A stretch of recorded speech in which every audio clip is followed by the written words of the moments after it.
Ok, ça part directement. Dernier vidéo du Grand JD, sorti un jour. Bon. Une guitare avec le squelette de son oncle mort il y a plus Construit de une 20 guitare ans. avec le squelette de son oncle mort. Il construit une guitare avec le Ça squelette part. de son oncle mort il y a plus de 20 ans. Un petit défi de faire 29 vidéos dans le monde. Un homme au nom de Prince Midnight a Le Grand JD, c'est comme Feldup. C'est les deux mecs dans leur catégorie qui sont top. Tu vois, je mets Feldup et Grand JD. Parce que Feldup, quand même, il fait du contenu beaucoup plus poussé. Mais le Grand JD, il fait beaucoup de reportages animaliers, horreur et tout. Fantasma à l'époque et tout, il en faisait beaucoup.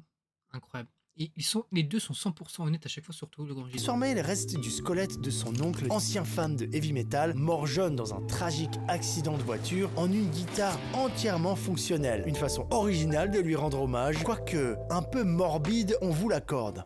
Tu m'étonnes. Au moment du décès, le corps avait été donné à la fac de médecine en Grèce, le pays natal de Prince et de son oncle. Pendant 2 décennies, le squelette aura servi à enseigner aux étudiants, bon c'est pas mal ça, avant d'être rendu à la famille il y a quelques semaines. Une question se pose alors, que faire de la dépouille de oncle Philippe? La crémation est mal vue chez les Grecs orthodoxes Elle est sur et la chaîne l'inhumation coûte trop cher. L'inhumation. Je suis désolé, je connais pas ce mot, la définition. C'est le fait de placer un corps en terre et de réaliser une sépulture dédiée à sa mémoire. Enterrer quelqu'un en gros.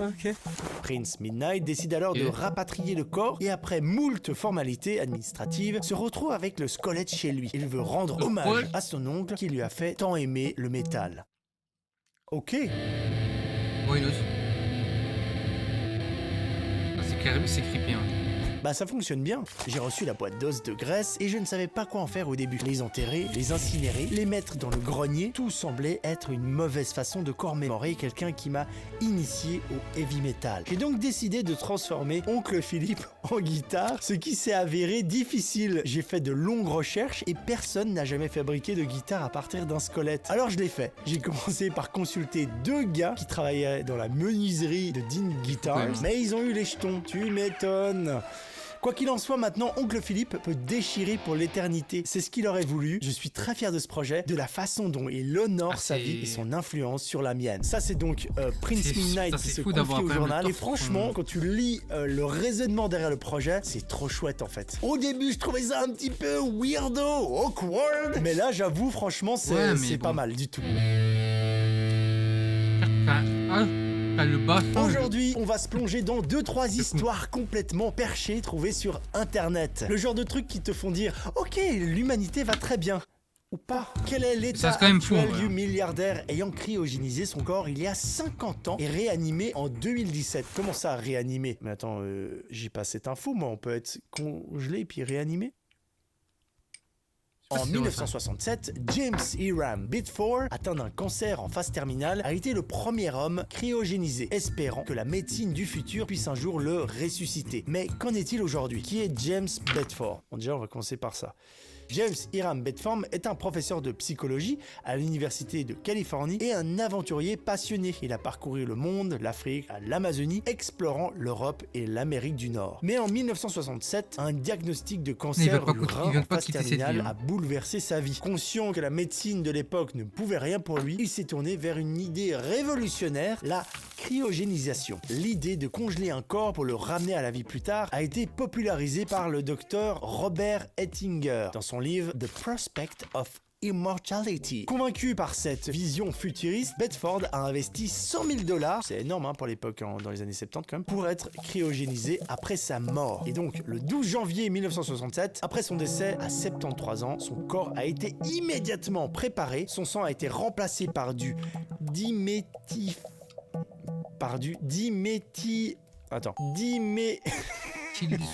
Je suis dyslexique. En fait, dès qu'il y a un nom comme ça avec beaucoup de voyelles, moi, ma vision, j'arrive pas à lire ça. J'ai l'impression que les lettres, elles bougent comme ça. Donc là, il faut vraiment que je me concentre. Diméthylufoxide. Donc, son sang a été remplacé par du diméthylphoxide, un produit destiné à protéger ses organes. Il a été placé dans une cuve d'azote liquide à moins 196 degrés, où il repose encore aujourd'hui. Mais est-ce qu'il s'est réveillé? Moi, c'est ça que je veux savoir. En 1991, après 24 ans de conservation, l'organisation Alcor a ouvert le conteneur de Bedford pour vérifier son état. Les résultats étaient étonnants. Il était vivant en fait. Il a fait un peu « Hey! Oh !» Non, son corps était relativement bien conservé, bien que certaines parties de la peau aient été décolorées. Son visage paraissait plus jeune que ses 73 ans, ok intéressant. Ses yeux mi-ouverts avaient une teinte blanchâtre due au givre. Ah ouais, c'est comme dans Alien là, quand ils se réveillent, quand ils sont dans les cuves et tout, ils se réveillent, ils ont un peu cette gueule. Malgré ces observations, la science ne possède toujours pas la technologie nécessaire pour réanimer un corps cryogénisé. Bah ouais, tu m'étonnes. Du coup, est-ce que c'est un rêve ou une illusion? Certains scientifiques restent sceptiques. Les dégâts cellulaires causés par la formation de glace et le manque de techniques de réanimation rendent l'espoir du retour à la vie très incertain. Plus de 50 ans après, la cryogénisation fascine encore des milliardaires comme Jeff et Elon Musk s'intéressent aux avancées en longévité et en médecine régénérative. Ok, mais par contre c'est pas réveillé, moi je suis un peu déçu, je pensais que le mec était réveillé, c'était un peu le titre de l'article, hein. Il est réanimé en 2017, je suis déçu. En fait, moi je sais pas si j'ai envie, enfin je sais, non, j'aurais pas envie d'être congelé maintenant en 2025 puis réveillé en l'an 3000, tu vois. T'imagines le choc violent?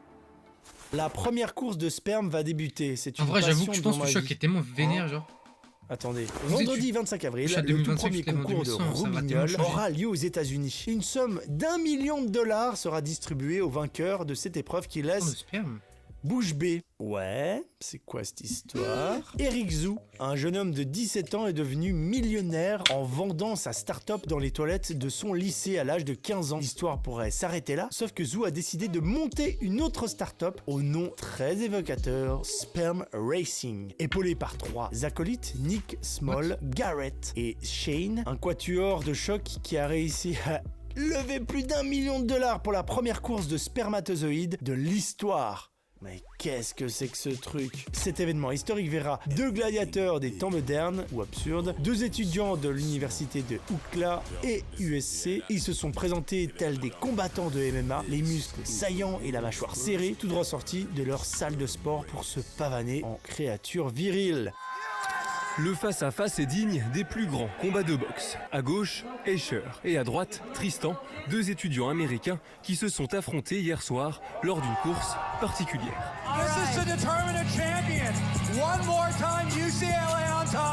Non, vous ne rêvez pas, il s'agit bien des spermatozoïdes de ces 2 jeunes hommes. L'objectif, déterminer lesquels sont les plus rapides et en meilleure santé lors d'un parcours de 2 mm à peine et grossi 100 fois au microscope.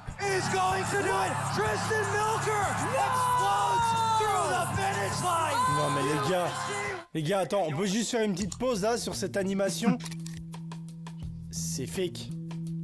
Enfin, dans quel monde un spermatozoïde est totalement parfait et bien capté, même si c'est zoomé 100 fois ou je sais pas quoi au microscope, j'y crois pas une seconde. Mon Dieu, comme c'est fake. S'il y a des gens dans la médecine ou des gens qui connaissent ça, répondez-nous, on est d'accord, c'est totalement fake là. L'idée elle était marrante, mais il faut que ce soit pour de vrai. Ça n'a aucun sens. Enfin, je crois, hein, je suis pas un spécialiste de tout ça, mais... Un Français de 44 ans vit tout à fait normalement, à un détail près, sa boîte crânienne est presque vide.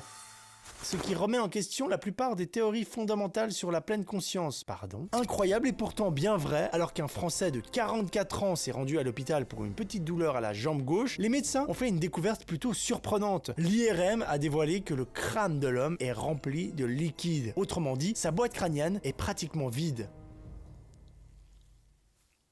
Bah c'est fou cette histoire. Troublant, car l'homme vit de façon tout à fait normale, marié, 2 enfants, en emploi dans l'administration, et il n'a aucun antécédent de troubles neurologiques. Son QI est de 75, et certes, j'aime bien, ils font tout le cas médical du gars, quoi. Mais c'est intéressant. Et certes, inférieur à la moyenne, mais il n'est pas considéré comme handicapé mental pour autant. Comment a-t-il pu en arriver là? Petit garçon, l'homme souffrait d'une accumulation de liquide céphalo-rachidien dans le cerveau, une maladie appelée hydrocéphalie. Pour le soigner, les médecins lui ont implanté un petit tube pour évacuer le liquide vers d'autres parties du corps et qui lui a été retiré à ses 14 ans. Mais le liquide s'est à nouveau accumulé dans les années qui ont suivi et ça a été dans son cerveau. Ah, l'image elle est folle, hein. Tu vois qu'il n'y a pas le cerveau, en fait, il est noyé dans l'eau. Bref, un petit cerveau, mais une conscience. C'est une histoire qui a fait l'objet d'une étude scientifique publiée dans la revue de Lancet, remise à l'ordre du jour par le psychologue Axel. C'est chiant un peu tout ce que je dis là.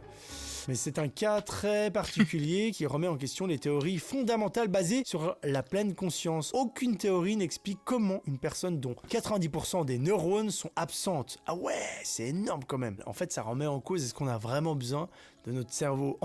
Si, des fois on a besoin de notre cerveau. En fait, toutes les zones du cerveau qui contrôlent la sensibilité de la parole ou l'audition ont été réduites. Cependant, l'homme n'a pas été affecté dans son quotidien. La nouvelle théorie du professeur présentée lors d'une conférence à Buenos Aires est donc que si le cerveau n'est pas endommagé brutalement, mais petit à petit, l'organe reste capable de s'adapter. Cette histoire, elle est folle quand même. Le mec n'avait pas 90% de son cerveau et il était totalement normal. Fuck, j'adore. Oh waouh. Ok, ça c'est fou. Elle survit à une chute de 10 000 mètres. Vesna Vulovic, c'est un nom étranger là, j'ai pas le... Vesna Vulovic est une hôtesse de l'air yougoslave. Elle a survécu à une chute libre de 10 000 mètres sans parachute en 1972 après l'explosion de son avion. Elle a atterri coincée dans un morceau de fuselage dans une montagne boisée enneigée. Non mais attends, quoi? Vivre un accident d'avion, c'est le cauchemar de nombreux voyageurs et parfois même la source d'une profonde aviophobie. Je ne connaissais pas non plus, je savais pas que ça s'appelait l'aviophobie. Intéressant. Même si on regarde des articles un peu gauleries comme ça, des news, on apprend, en tout cas moi j'apprends pas mal de petits trucs. L'issue est généralement fatale. Mais ça va pas aider les gens qui ont l'aviophobie. Sauf pour certains miraculés, dont les récits fascinent autant qu'ils font froid dans le dos. Voici l'histoire de Vesna Vulovic. Waouh. Comment elle a survécu? Le corps humain n'est absolument pas conçu pour supporter un impact aussi violent qu'une chute de plusieurs milliers de mètres, ça on le savait tous. Et pourtant quelques rares rescapés semblent défier toutes les lois de la physique. En plus de beaucoup de chance, plusieurs facteurs ont pu jouer en faveur de ces survivants. Ouais mais moi je veux l'histoire. Ok, elle détient le record de la survivante de la plus longue chute libre sans parachute. Ce jour-là, le 26 janvier 1972, l'avion du DC-9 de la compagnie JAT se désintègre en République tchèque. Les passagers et l'équipage meurent sur le coup. La jeune hôtesse, quant à elle, attachée à son siège en fond de l'avion, est éjectée de l'appareil. Elle fait une chute de 10 160 mètres avant de percuter une pente enneigée. Miraculeusement vivante, elle souffre de nombreuses fractures et passe 1 mois dans le coma. Ah ouais, quand même. Une version officielle de ce crash aérien évoque une bombe posée par un terroriste croate, mais des doutes subsistent quant à une possible erreur de la part de l'armée tchèque. Mais what the fuck, c'est ouf. L'article nous dit quand même comment essayer de survivre en tombant d'un avion. Bon bah ça c'est pour vous, les personnes qui regardent cette vidéo et qui ont la phobie des vols. Même si les chances de survie sont très minces, quelques astuces peuvent aider à rester en vie. Premièrement, il est conseillé de viser des surfaces molles, comme de la neige, des marécages ou de la boue. C'est-à-dire quand on est en l'air, on vise, un peu comme quand on se déploie sur Warzone et dans Fortnite. L'eau est en revanche à éviter car percutée à plus de 100 km/h, elle devient aussi rigide que du béton. Ça, on le savait tous. Alors, viser des arbres peut aussi aider à ralentir la chute. Waouh, la violence! T'imagines de taper à 100 km un arbre? Bref, pardon. Tu sais, moi, je suis tout de suite dans l'imaginaire. Je lis un truc, je me vois tomber et me vois arriver sur un sapin à 100 km/h. Enfin, ça n'a aucun sens, tout ça. Si des débris d'avion planent dans le ciel, il peut être judicieux de se placer dessus pour ralentir la chute et à la façon d'un parachute pour l'atterrissage. Mieux vaut... Attendez, il y a trop de trucs dans ce paragraphe. C'est-à-dire que si t'as des débris qui volent à côté de toi, faut essayer d'en attraper un et se caler au-dessus de toi. J'adore. Pour l'atterrissage, mieux vaut heurter le sol à la verticale afin que les jambes encaissent d'abord l'impact. Ouais, ok. Ce qui peut permettre de protéger les organes vitaux. Une bonne dose de chance reste toutefois l'ingrédient principal de toute survie dans une telle situation. Bon, bah j'espère que ce paragraphe vous aura en tout cas rassuré si vous avez peur de l'avion. J'en suis certain d'ailleurs. Un touriste sent une étrange odeur dans sa chambre d'hôtel, un cadavre découvert sous son lit. Oh, ça c'est... Non, mais ça c'est pas vrai, j'y crois pas à ça. Une enquête pour meurtre a été ouverte après la découverte d'un corps dans un hôtel de Lhasa, au Tibet, fin avril. Un séjour touristique qui débouche sur une enquête pour meurtre. En découvrant la chambre d'hôtel, un touriste chinois est importuné par une odeur nauséabonde. Il pense d'abord que cela provient d'une boulangerie située à proximité de l'hôtel, puis on vient même à se demander si si ce ne sont pas ses propres pieds qui sont en cause. L'homme demande alors de changer de chambre. Un peu plus tard dans la nuit, la police, qui souhaite l'interroger, l'informe qu'un corps a été retrouvé sous le lit, dans lequel il a dormi pendant 3 heures. Mais pardon, ça franchement c'est high level quand même. Une enquête pour meurtre a été ouverte après cette découverte macabre. Le touriste n'a cependant pas été inquiété. Si les autorités ont prélevé un échantillon de son ADN, un autre suspect a été arrêté. Ok, donc il a retrouvé terrible, ouais, un cadavre sous son lit. Est-ce qu'on a la fin de l'histoire? Refroidi par cette expérience, le touriste a laissé un commentaire acerbe à propos de l'hôtel sur internet. Si son message est rapidement devenu viral sur les réseaux, l'hôtel a complètement démenti l'incident, poussant le client à contacter les médias locaux pour évoquer son histoire. Et du coup, il est où le message? Bah, on l'a pas le message, c'est trop nul! Tu sais, ça me fait penser à ces histoires, ça n'a rien à voir dans la finalité et la thématique, mais il y a quelque chose un peu pareil où tu découvres après coup. Il y a plusieurs personnes qui ont vécu ce que je vais vous raconter, des gens qui ont l'impression d'être à observer ou de pas vivre seul. Du coup, ils placent une caméra et ils découvrent qu'en fait, il y a des gens qui vivent chez eux, soit dans les murs, soit au sous-sol. Vraiment, ça existe. Hein. Tu sais, il y a quelqu'un, je crois, au Japon, en tout cas, il y a un gars qui a découvert une femme, il me semble. C'est terrifiant, ces histoires. Allez, je finis avec un dernier article en lien directement avec YouTube. Il explore un tunnel abandonné et disparaît. Kenny Veitch, un randonneur YouTuber, part à la recherche d'un tunnel mystérieux en forme de M dans le désert du Nevada et il ne reviendra jamais. Son téléphone est retrouvé près d'une mine abandonnée, mais aucune trace de son corps. Cette histoire, je voulais vous en parler dans une vidéo, mais finalement, je la mets un peu dans ce top, on va dire. Elle est assez terrifiante, elle est cool dans sa mécanique, dans son histoire, tu vois, c'est des choses qu'on aime bien sur la chaîne, les lieux abandonnés, les mystères, il paraît que sa caméra, etc. Puis il y a une finalité atroce, et c'est pas une rumeur, etc. Cette personne est vraiment disparue, pour de vrai. Mais c'est là où ça devient un peu moins drôle, c'est que apparemment, ce serait peut-être lié à un... Ouais, il se serait peut-être donné la mort selon, en fait, sa copine. C'est une des théories, parce qu'on l'a jamais retrouvé, cette personne. Ah, c'est triste. Je vous remercie d'avoir suivi, et à bientôt dans une prochaine vidéo. Ciao. Merci le JD. Je te régale, bisous.